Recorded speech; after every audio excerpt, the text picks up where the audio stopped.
In just a couple of days, Cars and the Cars Diecast line turned 20 years old. One of my favorite ways to celebrate this franchise that I love so much is by pointing out some of the weird and funny things they've done over these past now 2 decades, such as in this series where I've been pointing out weird Disney Cars Diecast errors and inconsistencies since 2019. In fact, this is the 25th episode of this series.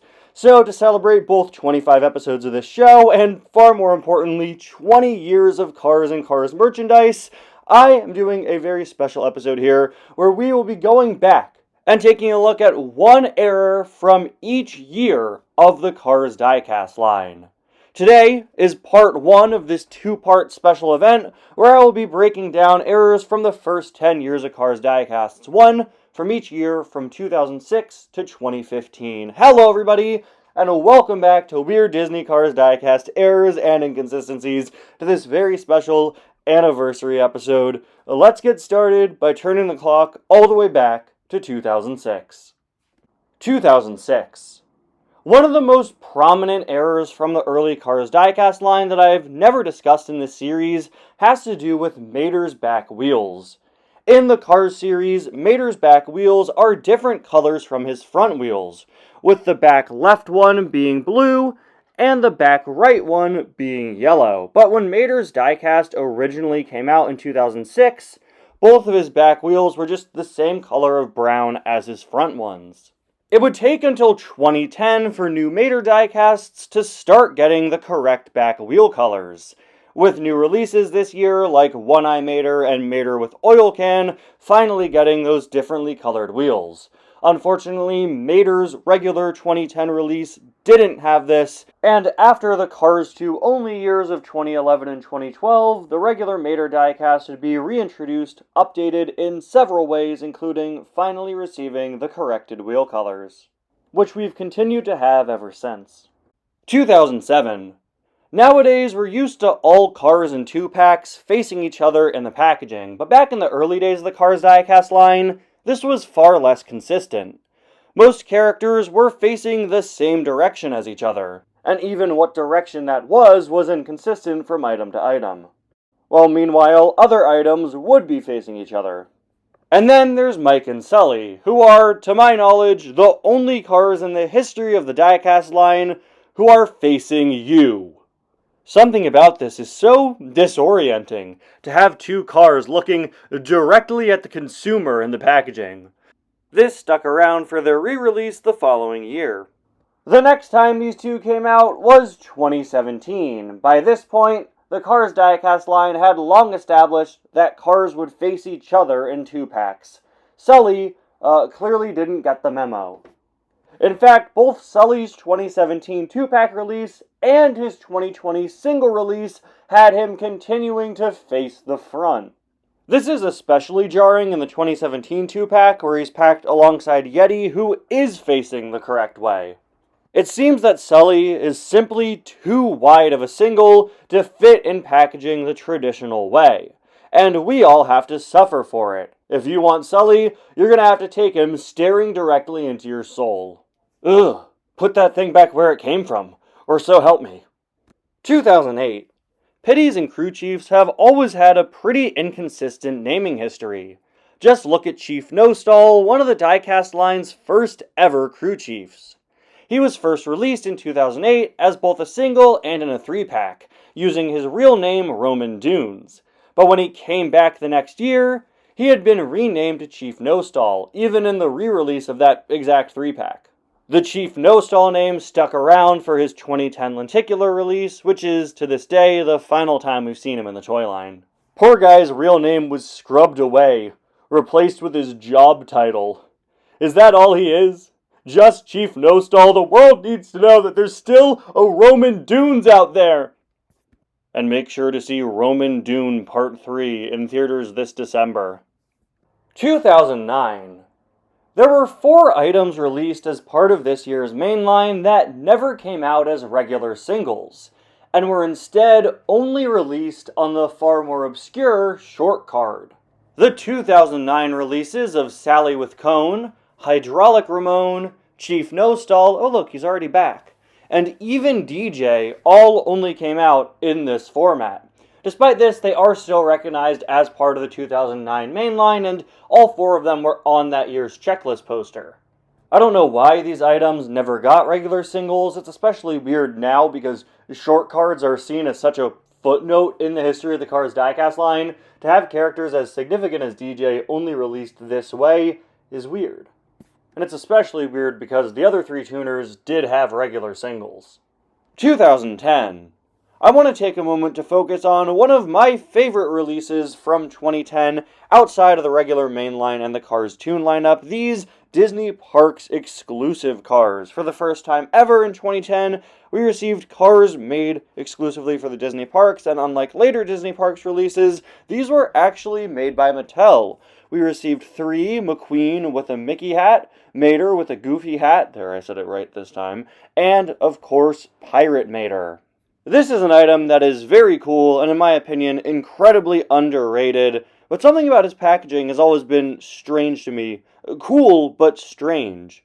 This item uses a drawing instead of a render like we typically get on card backs.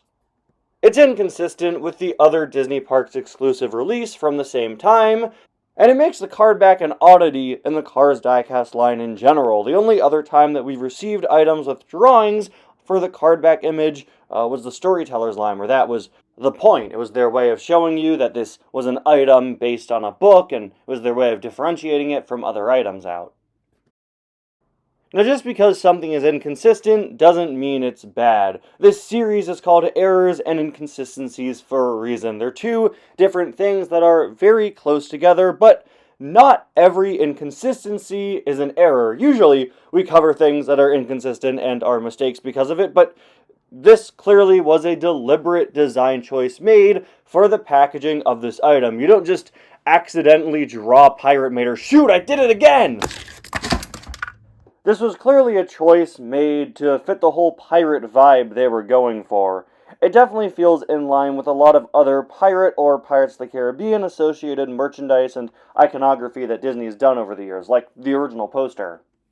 So while I think that was a cool idea, it does still feel kind of weird to me. I think it would have been really cool if they just went all the way with the pirate theming and maybe made the box look like a map or something, instead of just putting a drawing of Mater on the same card back the other Disney Parks exclusives did. I think you could have gone further.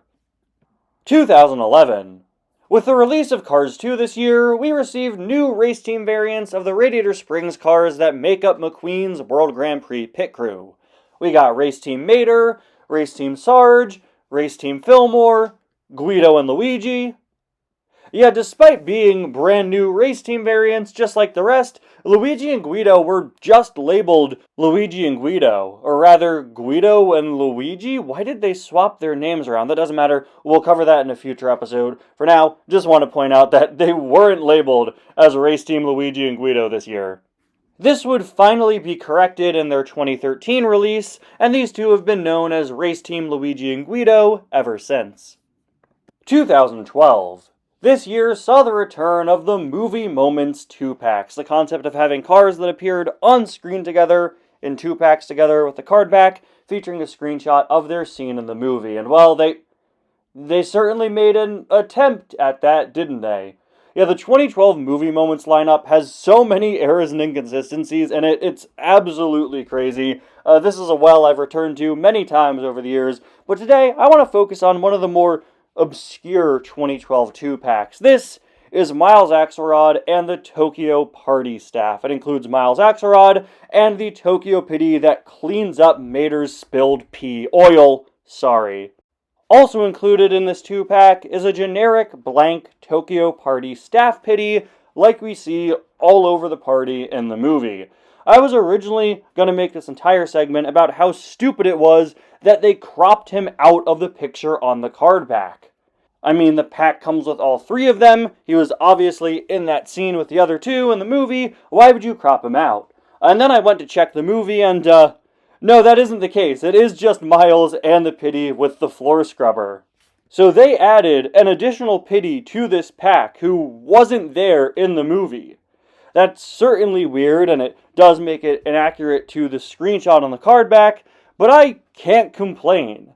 They knew that pitties without accessories typically count as half a single, so they included 2 alongside Miles Axelrod to make this 2-pack a fair deal. And I think that was honestly really nice. This would have been an easy time to rip people off and count the floor scrubber pitty as a full item, but no, they threw in another one. And not only that, they threw in a blank generic Tokyo Party staff pitty that fits in with the entire scene because we see them all over, and it also fits in with the name they gave the item. They labeled it Tokyo Party Staff. Both this blank generic guy and the floor scrubber work with that name. I think this was a pretty clever thing to do. 2013. One of the series in this year's main line was Rusty's Racing. A line focused around, well, Rusty's. Items included Lightning McQueen with sign, Fred, Dusty and Rusty, Jonathan Rensworth's the car from the Rusty's ad, and Donna Pitts, a car that appears both inside the tent at the start of the movie and outside of it at the end. And also Vern, the taxi, that we see entering the LA Speedway. I don't think I ever stopped to realize just how weird of an inclusion Vern is here. Yes, there is a Rusty's tent within the LA Speedway.